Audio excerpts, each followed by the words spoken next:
എളുപ്പത്തിൽ ചിക്കൻ പൊരിക്കാതെ ഒരു ചിക്കൻ ബിരിയാണി ഉണ്ടാക്കിയെടുക്കാം. അപ്പോൾ ഒരു ചെമ്പിലേക്ക് ഞാനൊരു 2 ടേബിൾ സ്പൂൺ വെളിച്ചെണ്ണ ഒഴിച്ചു കൊടുത്തു. ഇനി ഇതിലേക്ക് വെളുത്തുള്ളി, ഇഞ്ചി, പച്ചമുളക് ചതച്ചത് ചേർത്ത് കൊടുത്തു. നന്നായിട്ടൊന്ന് ഇതിൻ്റെ പച്ചച്ചുവ മാറുന്നത് വരെ വഴറ്റി കൊടുക്കാം.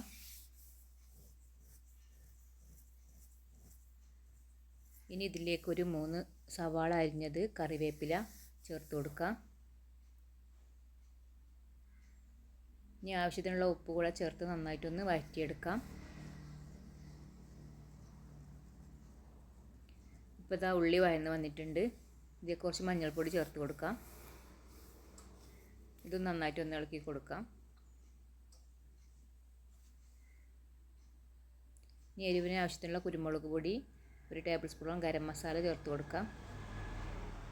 ഇത് നന്നായിട്ട് ഇതിൻ്റെ പച്ച ചുവ മാറുന്നത് വരെ ഇളക്കി കൊടുക്കാം. ഇനി ഒരു 1/4 കപ്പ് തൈര് കൂടെ ചേർത്ത് കൊടുത്ത് നന്നായിട്ടൊന്ന് ഇളക്കി കൊടുക്കാം.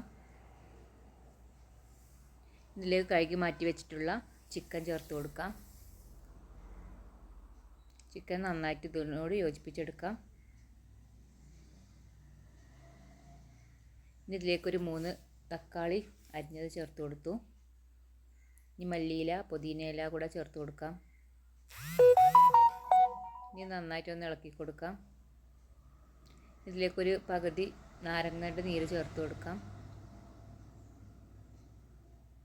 ഇനി കുറച്ച് വെള്ളം കൂടെ ഒഴിച്ച് കൊടുത്തതൊന്ന് ചെറുതീയിലിട്ടൊന്ന് വേവിച്ചെടുക്കാം.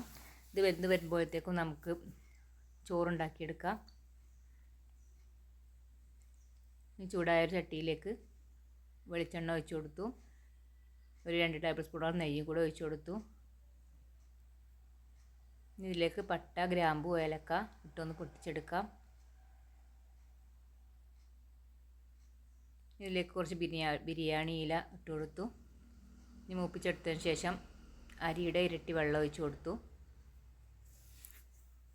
ഇതിലേക്ക് ആവശ്യത്തിനുള്ള ഉപ്പ് കൂടെ ചേർത്ത് കൊടുത്ത് നന്നായിട്ട് ഇളക്കി കൊടുത്തൊന്ന് മൂടി വെച്ച് തിളപ്പിച്ചെടുക്കാം. ബേ ലീഫ് കൂടെ ഇട്ട് കൊടുത്തിട്ടുണ്ട്.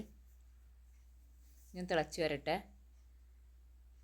അപ്പോൾ നമ്മുടെ വെള്ളം നന്നായിട്ട് തിളച്ച് വന്നിട്ടുണ്ട്. ഇനി കഴുകി മാറ്റി വെച്ച അരി ചേർത്ത് കൊടുക്കാം. നന്നായിട്ടൊന്ന് വേവിച്ചെടുക്കാം. അപ്പോൾ നമ്മുടെ റൈസ് റെഡി ആയിട്ടുണ്ട്. നമുക്ക് നേരത്തെ ഉണ്ടാക്കി വെച്ചിട്ടുള്ള മസാലയിലേക്ക് ഈ റൈസ് ചേർത്ത് കൊടുക്കാം. നമുക്കൊരു 10 മിനിറ്റോളം ദമ്മിട്ടെടുക്കാം സിമ്മിലാക്കിയിട്ട്.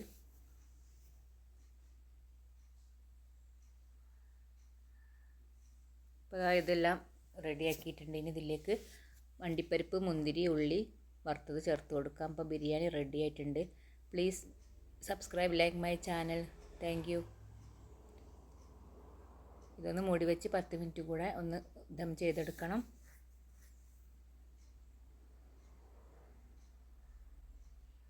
ഇപ്പോൾ ബിരിയാണി റെഡി ആയിട്ടുണ്ട്. സൂപ്പറാണ്, സിമ്പിളാണ്, ടേസ്റ്റിയാണ്. എല്ലാവരും ട്രൈ ചെയ്ത് നോക്കൂ.